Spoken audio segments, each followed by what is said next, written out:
Now, in related news, whether for the unity government or against it, most Israelis on the street agree that the move is a major and controversial gamble. So I think it's a very dramatic moment for Israel and politics, and for Bennett himself. He's taking a huge gamble. Either he'll succeed and he will be able to steer the government that he's putting together towards the right, which is the way he wants to do it, and keep it together and be able to do good things, and then he'll make history for himself and for Israel, or he'll fail and it will fall apart very quickly, and then he will probably not be able to be elected because he's lost his support. There are a lot of Bennett supporters that are very disappointed, so we'll see what happens. With me to discuss, Israeli journalist and author of Industry of Lies, Ben-Dror Yemini, and Jeremy Saltan, political strategist and director of English operations for the Yamina Party.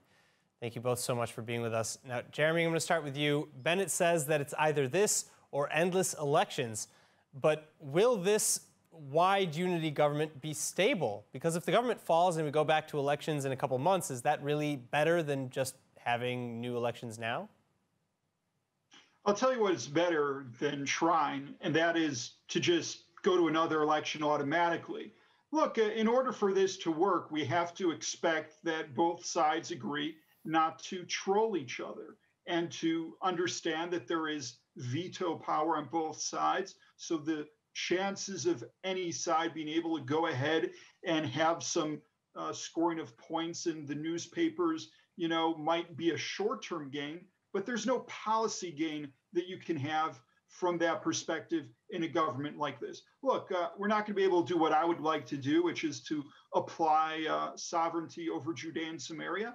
But we're also not going to go ahead and have a disengagement. We're not going to have peace talks with the Palestinians.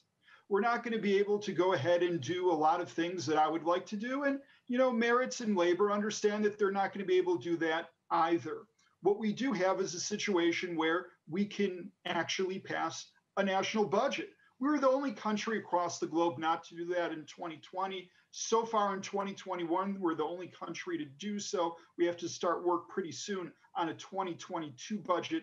The basic elementary function of a state government is the ability to go ahead and budget the taxes that were given based on the priority of the lawmakers that were chosen by the sovereign, which is the Israeli people. I think when it comes to the economy, when it comes to health, when it comes to most of the issues, which really should be at the top of the agenda at the current moment, there is not really a situation of right or left.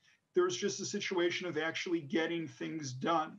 And I feel pretty confident that we'll be able to do so. All right, well, Ben-Dror, I want to turn to you. Do you agree that this is maybe the best chance at having something functional in Israel's near and immediate future? And would you then address maybe some of the things that Jeremy said a moment ago about prioritizing some things over others that are clearly not going to go anywhere given the wide spectrum of beliefs? Well, surprise, surprise, but we do agree. We do agree because we had already 4 rounds of elections. So it's not anymore a question of 2 states or not 2 states. It's not on the table. I mean, what was on the table is only one thing: yes, Bibi or not Bibi, which means yes, Netanyahu or not Netanyahu. And after 4 rounds, he could not, let's not forget it, he could not form a government. And when he could not form a government, what do you want us to do? To go to a 5th election and to a 6th election, and in order to get what? Just the same. And we know already, I mean, we have already polls, and the polls are saying, they indicate that the results are going to be the same. So what for? Now, it's not going to be a left-wing government. It's going to be a unity government. Let's not forget the 44 seats from this 61 seats are going to be of the right and of the center-right, not of the left. The left will have only 13 mandates, 13 seats out of the 61. So I don't see any better move, but the main problem right now is a huge incitement which is taking place in the social media and so on. Against who? Against what? Against someone who was the head of the Judea and Samaria Council, someone who is coming from the right. Is he going to do what? To negotiate with the Hamas? To give up the territories? What is he going to do that is going to be so bad for Israel? I don't understand. I don't know. So I do hope that this government will give us all some stability and some prosperity and will solve some problems. Yes, it's a unity government. It's not a left-wing government. It's not a right-wing government. It's a center kind unity government, and we should all hope that this government is going to succeed. All right, now, Jeremy, I want to come back to you. Netanyahu and many on the street, including the man we just heard from a moment ago, the voter we just heard from, are admitting that great issues have arisen from this choice. Bibi is saying that this would be, or rather, I'll stick with the fact that they're accusing Bennett of betraying his voters. Number two, Yamina number two, Ayelet Shaked, is getting so many death threats that she has received an extra personnel in her security detail. What do you say to all of these voters who feel this way? Well, first of all, I have to condemn all of the violence and all of the hatred and all this stuff that's going against Ayelet, Naftali, and everyone on the Yamina list. This is not an acceptable thing to have in a democracy. Of course, it's legitimate to have a protest. You can go ahead and convey whatever it is that you want to say, but I can tell you what's going on, I think, is definitely way beyond the fray.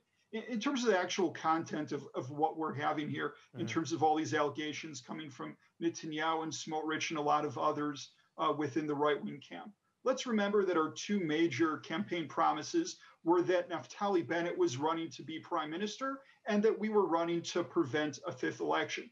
Now, it's true that we made other campaign promises in terms of not sitting with the Arabs and not sitting with Meretz, but these are things that came in a different category of the how are we going to go ahead and achieve our main campaign promises of Naftali Bennett and preventing a fifth election. I think it's very clear to the majority of our voters. And again, I'm not saying that there's not a debate, and I have that, of course, in my family and among my friends as well.